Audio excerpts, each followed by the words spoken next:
Hello, my name is Lizzie. I come from the Schiller Institute, and I have a question for Robert Engelman. Yes.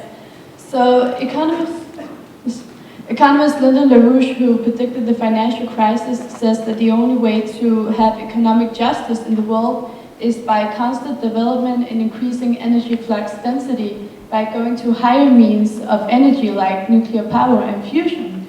And he says that reducing the living standard would in effect mean killing off people.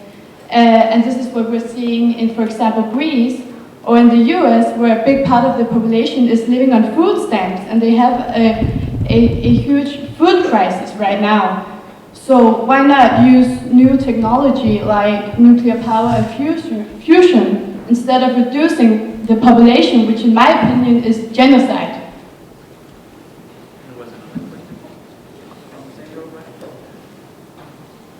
Hello, this is a question for Mr. Engelman. First I want to say I'm Hans Philipp from the Schiller Institute, and I'm very optimistic that we can have a future where everybody can have a living standard higher than in the United States or Denmark, and even if we have 9 or 15 or 20 billion people, that is possible, just not in the current system. The current financial system is collapsing, and has to be overthrown if that should be possible. But if you implement the current technologies that we already have in the agro industry, in the energy sector, like the molten salt reactor, nuclear power plants, or the development of fusion that we know is possible, we would be able to easily sustain 12 to 15 billion people.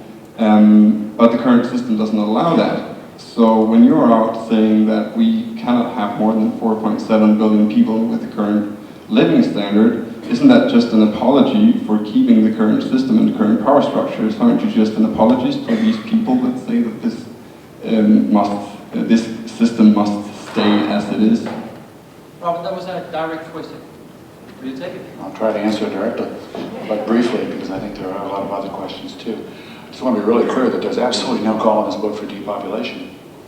Nor is there a call for the use of fusion or nuclear energy. You're welcome to your own opinions about that. And the figure 4.7 billion didn't refer to standard of living, it referred to use of resources.